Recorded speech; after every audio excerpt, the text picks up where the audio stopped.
Assalamualaikum warahmatullahi wabarakatuh.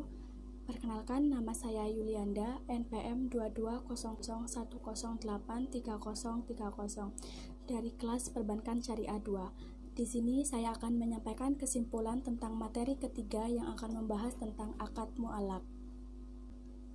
Jadi, dari pembahasan materi akad mu'alaq dapat disimpulkan bahwasannya akad mu'alaq secara bahasa berarti akad yang menggantung atau akad yang tidak bisa diimplementasikan secara langsung karena adanya syarat-syarat yang belum terpenuhi.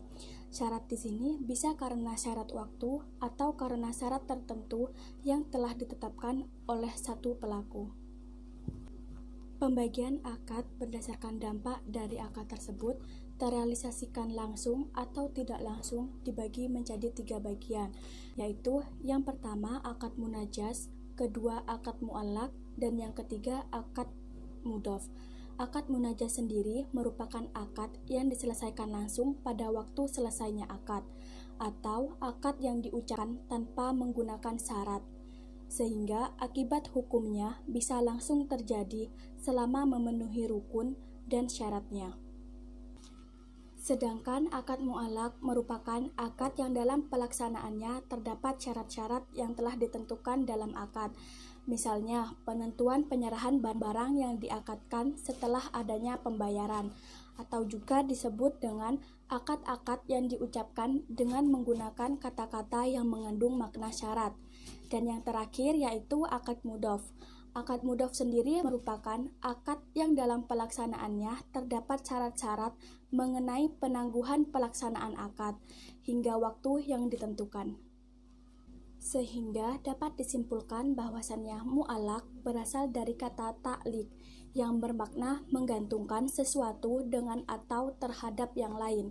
Sedangkan makna taklid sendiri merupakan sesuatu yang keberadaannya dikaitkan dengan keberadaan sesuatu yang lain di kemudian waktu yang belum pasti. Contohnya yaitu seperti seseorang berkata, "Jika wakil saya berpergian, maka kau jadi gantinya sebagai wakilku." Dari perkataan tersebut dapat dipahami bahwasannya orang kedua tidak berstatus sebagai wakil, kecuali jika wakil yang pertama berpergian. Maka dalam contoh tersebut mengaitkan status wakil kedua dengan kepergiannya wakil yang pertama. Persamaan antara akad mu'allaq dengan akad mudhof. Persamaannya bahwasannya kedua akad ini tidak langsung terlaksana pada waktu akad, melainkan pelaksanaannya ditangguhkan pada waktu kemudian harinya.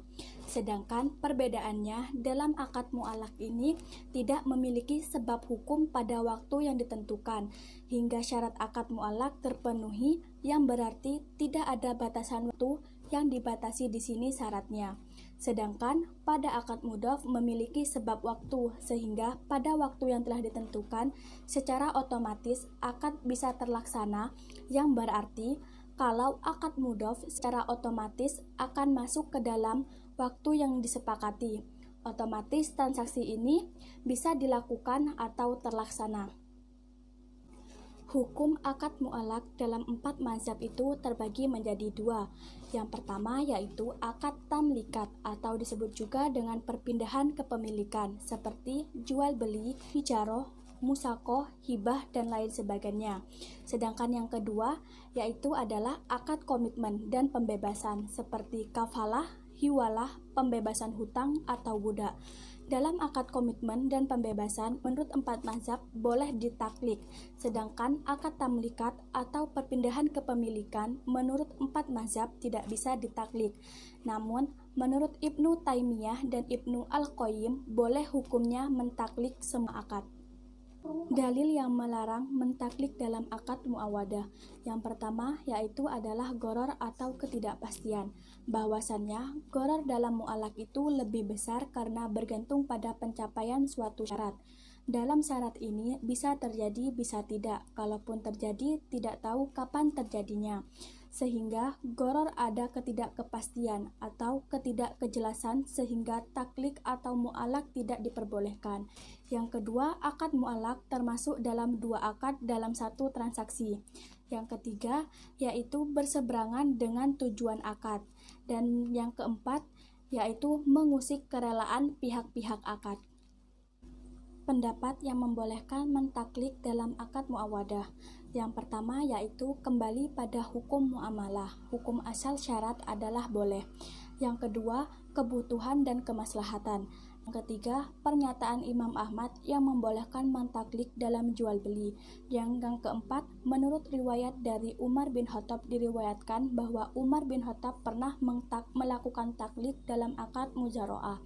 Sedangkan pendapat ulama kontemporer tentang akad mu'allaq, pada umumnya kebanyakan ulama kontemporer memilih pendapat Ibnu Taimiyah dan Ibnu Al-Qayyim yang membolehkan taklik dalam akad muawadah secara mutlak. Di antaranya Mustafa Az-Zarqah, Abdullah Al-Amar, Khalid Bil-Hafi, dan Hasan Asyajidil, dan lain-lain. Namun, ada juga sebagian ulama lain seperti Ibnu Utsaimin sebagaimana yang disebutkan oleh Abu Ghuddah memiliki pendapat pertengahan antara Jumhur dan Ibnu Taimiyah, yaitu membolehkan taklik dalam akad muawadah dengan syarat waktunya harus ditentukan dengan jelas, sehingga gharar yang terjadi bisa diminimalisir. Sekian kesimpulan yang dapat sampaikan, kurang lebihnya saya mohon maaf dan terima kasih.